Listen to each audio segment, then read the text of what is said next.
Electron, proton और neutron, इन तीनों कणों की खोज कैसे हुई, खोज का इतिहास क्या है, तो इतिहास को जानना भी बहुत ज़रूरी है। इलेक्ट्रॉन की खोज का श्रेय थॉमसन को जाता है। इलेक्ट्रॉन की खोज किसने की? थॉमसन ने। परंतु इलेक्ट्रॉन की खोज पर बहुत से वैज्ञानिकों ने प्रयोग किए। सभी वैज्ञानिकों ने विसर्जन नलिका पर प्रयोग किए और इन प्रयोगों में सबसे ज़्यादा चर्चा माइकल फेराडे के प्रयोग की हुई। विसर्जन नलिका क्या होती है? विसर्जन नलिका कांच की एक नली होती है। नली के दोनों सिरों पर धातु की दो प्लेटें लगी होती हैं। इनमें से एक प्लेट कैथोड होती है जो ऋणावेशित होती है, दूसरी प्लेट एनोड होती है धनावेशित। इस नली में एक निर्वात पंप लगा होता है, वैक्यूम पंप। यह पंप क्या करता है? नली के अंदर उपस्थित हवा को, गैसों को बाहर निकालता है। निर्वात पंप इस नली के अंदर निर्वात उत्पन्न करता है, इसके अंदर उपस्थित हवा को बाहर निकाल देता है, जिससे इस नली के अंदर हवा का दाब बहुत कम हो जाता है। नली के अंदर हवा का दाब बहुत कम 10⁻³ मिलीमीटर होता है, मिलीमीटर पारा। इतने कम दाब का मतलब है कि नली के अंदर निर्वात है, हवा की मात्रा बहुत कम है। इन दोनों प्लेटों में विद्युत धारा प्रवाहित करते हैं। 10,000 वोल्ट का करंट इस नली में प्रवाहित करते हैं। विद्युत धारा प्रवाहित करने पर माइकल फेराडे ने क्या देखा? उन्होंने देखा कि कैथोड से किरणें निकलती हैं। ये किरणें एनोड की ओर जाती है, परंतु ये किरणें अदृश्य होती है, आंखों से दिखाई नहीं देती है। तो इनका पता कैसे चला? एनोड के पीछे यहाँ पर एक पर्दा लगा होता है और यह पर्दा जिंक सल्फाइड पदार्थ से बना होता है। जिंक सल्फाइड एक स्फुरदीप्त पदार्थ है। एनोड में छोटे छोटे होल होते हैं और इन होल में से ये किरणें निकलती हैं। जिंक सल्फाइड के पर्दे से टकराती है तो यह पर्दा चमकने लगता है, मतलब यहाँ पर चमक उत्पन्न होती है। चमकने वाले इन पदार्थों को स्फुरदीप्त पदार्थ कहते हैं। इस चमक से पता चलता है कि कैथोड से कुछ निकला होगा जो एनोड की ओर जाता है और जिंक सल्फाइड के पर्दे से टकराकर चमक उत्पन्न करता है। चूँकि ये किरणें कैथोड से निकलती है तो इन किरणों को कैथोड किरणें कहा जाता है।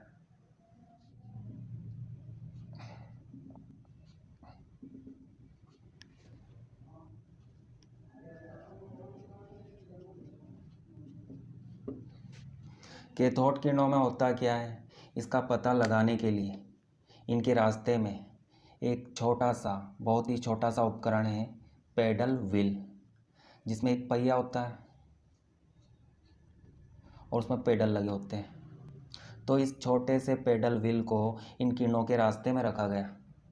जब ये किरणें इसके पेडल से टकराती है तो पहिया घूमने लगता है। इसका मतलब है कि ये किरणें छोटे छोटे कणों से बनी होती। इस कैथोड की प्लेट से कण निकलते हैं और ये कण पेडल व्हील के पेडल से टकराते हैं, जिससे पहिया घूमने लगता है। इस प्रभाव को यांत्रिक प्रभाव बोला जाता है। कैथोड किरणें यांत्रिक प्रभाव प्रदर्शित करती है। चूँकि कैथोड किरणें इस कैथोड से निकलती है और कैथोड क्या होता है? ऋणावेशित, और एनोड क्या होता है? धनावेशित। कैथोड किरणें एनोड से कैथोड की ओर जाती है। इसका मतलब है इन कणों पर ऋणावेश होता है। ये सभी कण ऋणावेशित होते हैं क्योंकि ऋणावेश को धनावेश अपनी ओर आकर्षित करता है, अपनी ओर खींचता है। इसी कारण ये सभी कण कैथोड से एनोड की ओर जाते हैं। इन कणों पर ऋणावेश होता है।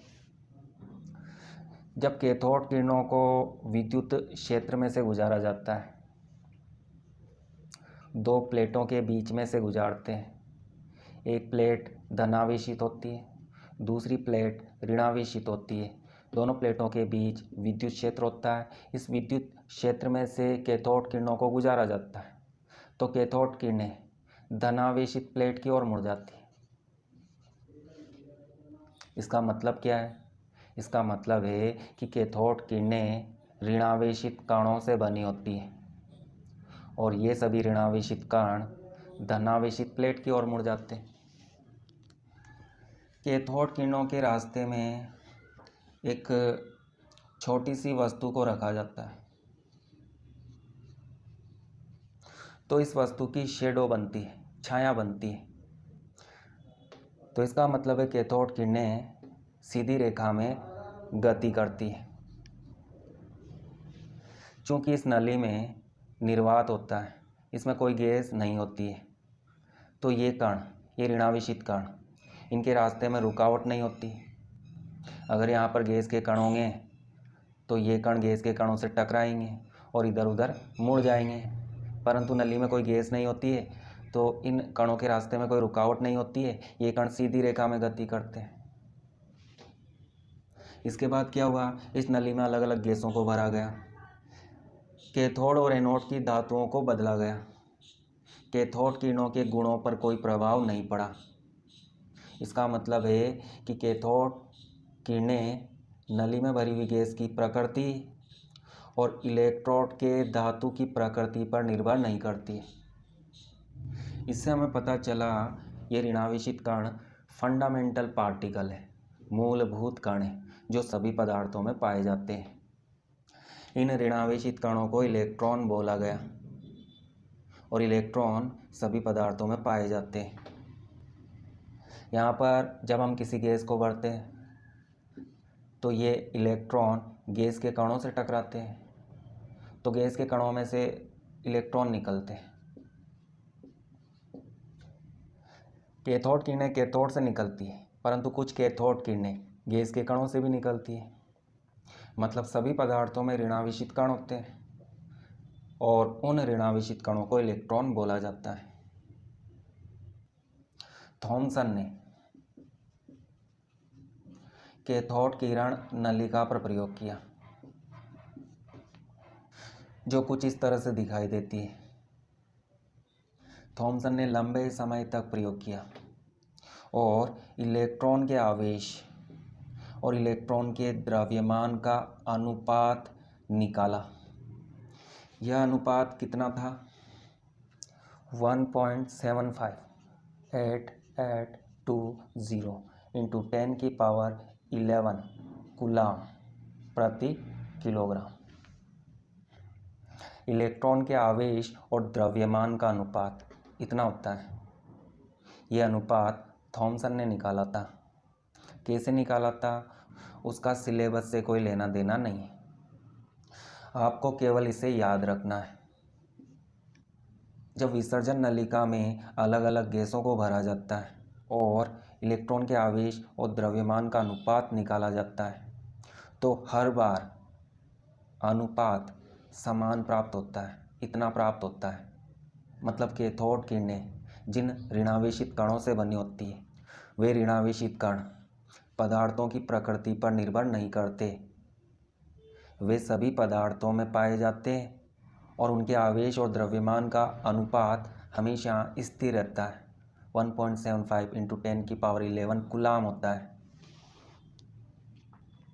दोस्तों, कैथोड किरणों के गुणों को याद रखना। ये किरणें सीधी रेखा में गमन करती है। जब इनके रास्ते में किसी वस्तु को रखा जाता है तो उस वस्तु की छाया बनती है। इसका मतलब ये किरणें सीधी रेखा में गमन करती है। ये किरणें कैथोड से निकलती है, एनोड की ओर जाती है। एनोड धनावेशित होता है, तो इसका मतलब है ये किरणें ऋणावेशित कणों से बनी होती है। ये यांत्रिक प्रभाव दर्शाती है। इनके रास्ते में पेडल व्हील को रखा जाता है। इन किरणों में उपस्थित कण पेडल व्हील से टकराते हैं, जिससे पहिया घूमने लगता है। इसी को यांत्रिक प्रभाव बोला जाता है। ये किरणें कैथोड से एनोड की ओर जाती है। ये विद्युत क्षेत्र में धनावेशित प्लेट की ओर मुड़ती है। ये किरणें ऋणावेशित कणों से बनी होती है। तो ऋणावेशित कण विद्युत क्षेत्र में किस ओर मुड़ते हैं? धनावेशित प्लेट की ओर। ये किरणें गैस की प्रकृति पर निर्भर नहीं करती, सभी पदार्थों से ये किरणें निकलती हैं। इसका मतलब है सभी पदार्थों में ऋणावेशित कण इलेक्ट्रॉन पाया जाता है। प्रोटॉन की खोज कैसे हुई? गोल्डस्टीन ने क्या किया? इन्होंने कैथोड में होल किए। पहले हमने एनोड में होल किए थे, गोल्डस्टीन ने कैथोड में होल किया और यहाँ पर जिंक सल्फाइड का पर्दा लगाया। जब विद्युत धारा प्रवाहित करते हैं तो उन्होंने क्या देखा कि जिंक सल्फाइड के पर्दे पर चमक उत्पन्न होती है। एनोड से कैथोड की ओर किरणें निकलती हैं और ये किरणें कैथोड के छिद्रों से होकर इस पर्दे से टकराती है और पर्दे पर चमक उत्पन्न करती है। चूँकि ये किरणें एनोड से निकलती हैं तो इन किरणों को एनोड किरणें कहा जाता है।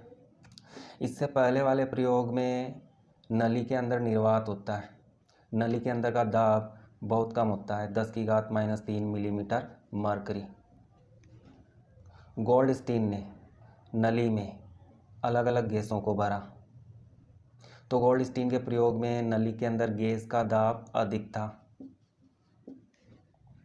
जब विद्युत धारा प्रवाहित करते हैं तो नली में उपस्थित गैस के कणों से इलेक्ट्रॉन अलग हो जाते हैं।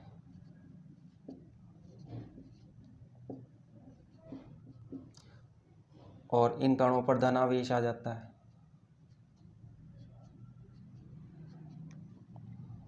सभी धनावेशित कण कैथोड से आकर्षित होते हैं, कैथोड की ओर जाते हैं।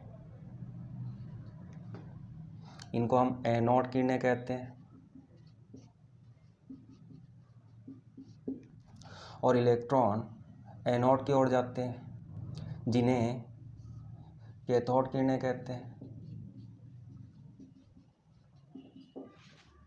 कैथोड किरणों को हमने समझ लिया। हम यहाँ पर केवल एनोड किरणों की बात कर रहे हैं।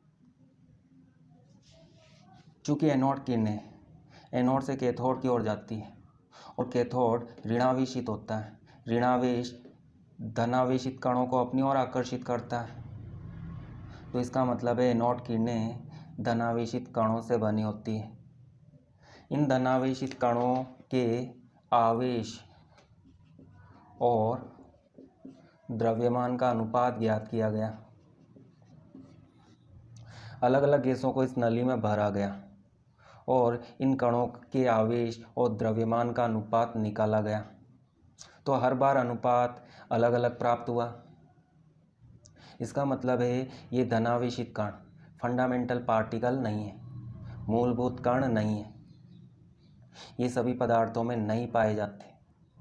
वास्तव में ये धनावेशित कण गैस के कण हैं और अलग अलग गैसों का द्रव्यमान अलग अलग होता है। जब द्रव्यमान अलग अलग होता है तो आवेश और द्रव्यमान का अनुपात भी अलग अलग प्राप्त होता है। इन धनावेशित कणों को हम प्रोटॉन नहीं बोल सकते। प्रोटॉन एक मूलभूत कण है जो सभी पदार्थों में पाया जाता है। तो वैज्ञानिकों ने क्या किया? उन्होंने इस नली में सबसे हल्की गैस को भरा। सबसे हल्की गैस हाइड्रोजन गैस को भरा, जिसका द्रव्यमान बहुत कम होता है। हाइड्रोजन का परमाणु क्रमांक 1 होता है। हाइड्रोजन में एक प्रोटॉन होता है और हाइड्रोजन में एक इलेक्ट्रॉन होता है। न्यूट्रॉन अनुपस्थित होते हैं। तो हाइड्रोजन में केवल प्रोटॉन और इलेक्ट्रॉन पाए जाते हैं। जब विद्युत धारा प्रवाहित करते हैं तो हाइड्रोजन परमाणु से इलेक्ट्रॉन बाहर निकल जाता है। जिससे हाइड्रोजन पर धनावेश आ जाता है। धनावेशित हाइड्रोजन के इस धनायन में केवल प्रोटॉन होता है। इसमें इलेक्ट्रॉन और न्यूट्रॉन नहीं होते। इसमें केवल प्रोटॉन होता है। तो यह H+ आयन, इसी को हम प्रोटॉन बोलते हैं। तो वैज्ञानिकों ने सबसे हल्की गैस को इसमें भरा। चूँकि हाइड्रोजन का द्रव्यमान बहुत कम होता है, तो इन धनावेशित कणों के आवेश और द्रव्यमान का अनुपात बहुत अधिक होता है। तो वैज्ञानिकों ने आवेश और द्रव्यमान के अधिकतम मान को चुना। और यह अधिकतम मान कब आता है? जब नली में हाइड्रोजन गैस को भरा जाता है। विद्युत धारा प्रवाहित करने पर हाइड्रोजन के धनायन बनते हैं और ये धनायन इस कैथोड की ओर जाते हैं और इन्हीं धनायन को प्रोटॉन कहा गया। तो इस तरह से प्रोटॉन की खोज हुई। एनोड किरणों को केनाल किरणें भी कहा जाता है और इनको धन किरणें भी कहा जाता है। इनके गुण कैथोड किरणों के गुणों के समान होते हैं। ये सीधी रेखा में गति करती हैं। कैथोड किरणों के समान ये किरणें यांत्रिक प्रभाव प्रदर्शित करती हैं। विद्युत क्षेत्र में एनोड किरणें ऋणावेशित प्लेट की ओर मुड़ती हैं। जब एनोड किरणों को विद्युत क्षेत्र में से गुजारा जाता है तो एनोड किरणें ऋणावेशित प्लेट की ओर मुड़ती हैं, क्योंकि एनोड किरणें धनावेशित कणों से बनी होती हैं। तो एनोड और कैथोड किरणों के गुण लगभग एक समान होते हैं, परंतु एक गुण में अंतर होता है।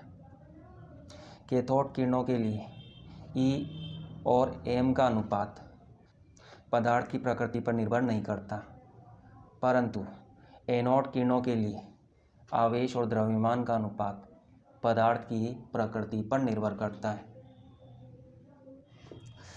दोस्तों, एक इलेक्ट्रॉन पर कितना आवेश होता है? -1.6 × 10⁻⁻19 कूलाम। एक इलेक्ट्रॉन के आवेश का यह मान किसने ज्ञात किया था? मिलिकन ने।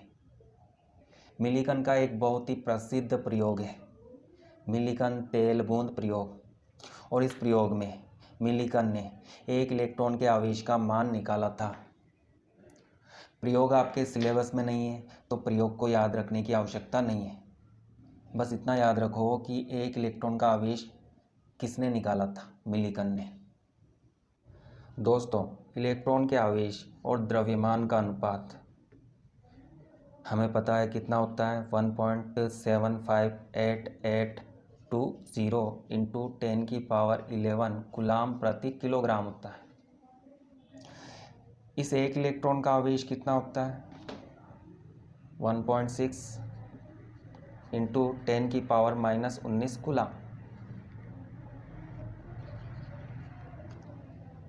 तो इलेक्ट्रॉन के आवेश का मान रखकर हम क्या निकाल सकते हैं? इलेक्ट्रॉन का द्रव्यमान ज्ञात कर सकते हैं। जब हम इसे हल करते हैं तो इलेक्ट्रॉन का द्रव्यमान कितना आता है? 9.1 × 10⁻31 किलोग्राम। थॉमसन ने इलेक्ट्रॉन के आवेश और द्रव्यमान का अनुपात निकाला, मिलिकन ने इलेक्ट्रॉन का आवेश निकाला, और इन दोनों का उपयोग करके इलेक्ट्रॉन का द्रव्यमान निकाला गया। न्यूट्रॉन की खोज कैसे हुई? न्यूट्रॉन की खोज जेम्स चैडविक ने की थी। इन्होंने क्या किया? इन्होंने अपने प्रयोग में बेरिलियम धातु का टुकड़ा लिया और इस टुकड़े पर अल्फा कणों की बौछार की। अल्फा कण बेरिलियम से टकराते हैं, तो उन्होंने क्या देखा? इस बेरिलियम से ऐसे कण बाहर निकलते हैं जिन पर कोई आवेश नहीं होता। जब बेरिलियम पर अल्फा कणों की बौछार करते हैं तो बेरिलियम से उदासीन कण निकलते हैं और इन उदासीन कणों को न्यूट्रॉन कहा गया। अल्फा कण क्या होते हैं? अल्फा कण हीलियम के परमाणु होते हैं जिन पर 2 धनावेश होता है। द्विधनात्मक हीलियम परमाणु अल्फा कण कहलाते हैं। तो उम्मीद करता हूँ इस वीडियो से आपको बहुत कुछ सीखने को मिला होगा। अगले वीडियो में हम परमाणु मॉडल को समझेंगे। तो मिलते हैं अगले वीडियो में।